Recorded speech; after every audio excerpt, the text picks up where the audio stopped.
السلام عليكم. اليوم جبت لكم الكيش بالبورو. كيجي لذيذ وسهل في التحضير، يعني في متناول الجميع. كيجي رخيص وكيجي لذيذ.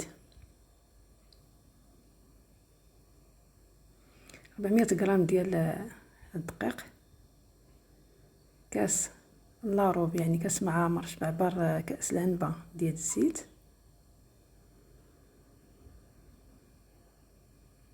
ملحه معلقه صغيره مع عمراش. كنخلطوا المقادير بهذا الشكل هذا. هذا العجين هو اللي سبق ليا وضعته في قوالب الخاصه بالكيش والبيتزا. هنا كنعاودو مره اخرى. كيجي هشيش ورطب وكيبقى يصبر بزاف وسهل في التحضير. كنزيدو واحد خماره ديال الحلوى، يعني معلقه صغيره ديال خميره الحلوى، ومعلقه صغيره ديال خميره ديال الخبز، ومعلقه كبيره ديال سكر سنيده، وبيضه كامله. كنجمعوا الخليط مزيان بصبعنا.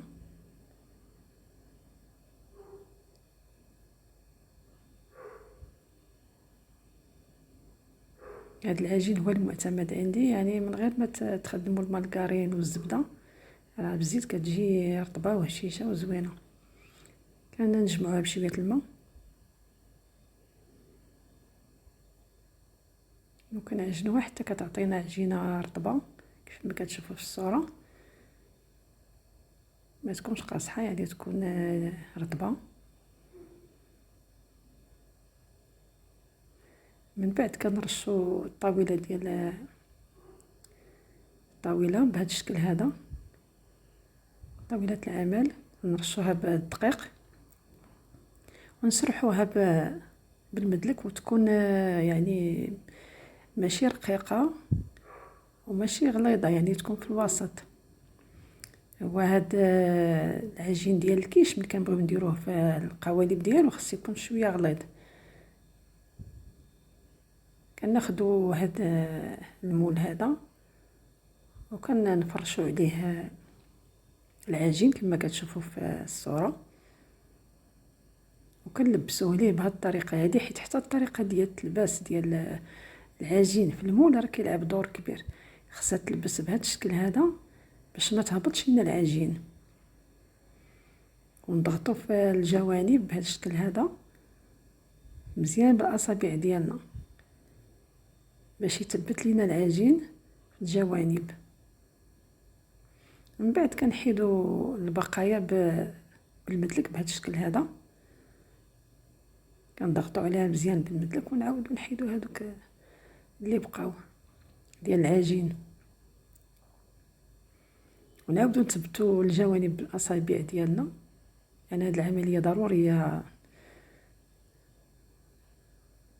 يعني الا بغينا نصايبوا عجين ديال الكيش وفي القالب ديال الكيش.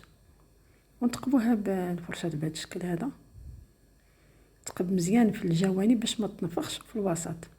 من بعد كناخذوا مقله كنديروا الزبده، كندوبوا الزبده بهذا الشكل هذا، معلقه كبيره ديال الزبده حمراء،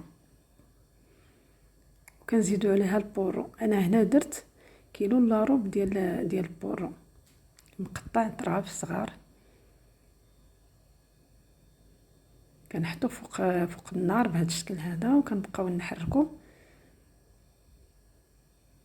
على النار تكون متوسطه، ما تكونش النار عاليه بزاف. من بعد كنزيدو شويه الملحه وكنبقاو نحركو ونقلبو في هذاك، نبقاو نقلبو في داك، نقلبوه فوق النار حتى كينزل لينا. ما نطيبوش بزاف حتى يهرى، ونخليوه في الوسط. هنا كنصايبو لاباغاي ديال الكيش، 4 البيضات.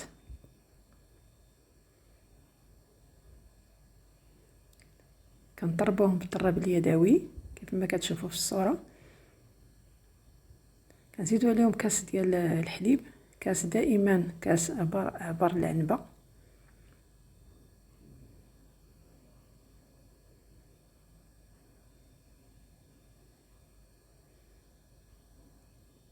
كنخلطو مزيان. من بعد كنزيدو 200 مليلتر ديال لا كريم فريش الخاصة بالطبخ. 200 مليلتر ديال لا كريم فريش.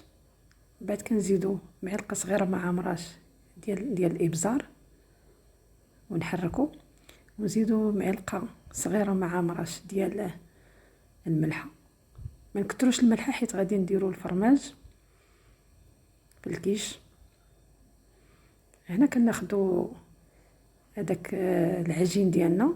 اول حاجه اللي كنتقبو كنزيدو الفرماج محكوك، اي فرماج، موزاريلا، فرماج احمر، اي فرماج كنديروه في الاول. من بعد كنزيدو عليه البورو اللي حضرنا بهذا الشكل هذا، نغلفو به هذاك الواجهه ديال الكيش كامل كيف ما كتشوفوا في الصوره.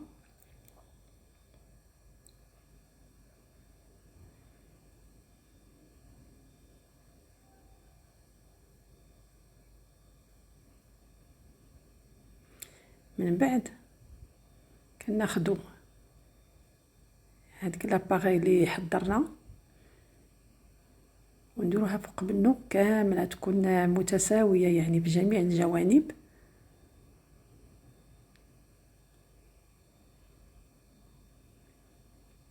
بهذا الشكل هذا.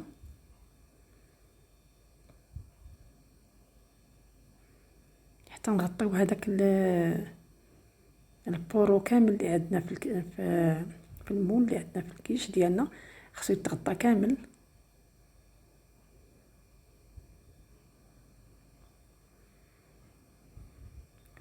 في الاخير كنديو الفران في حراره متوسطه. وهذه هي النتيجه، راه كتجي غزاله.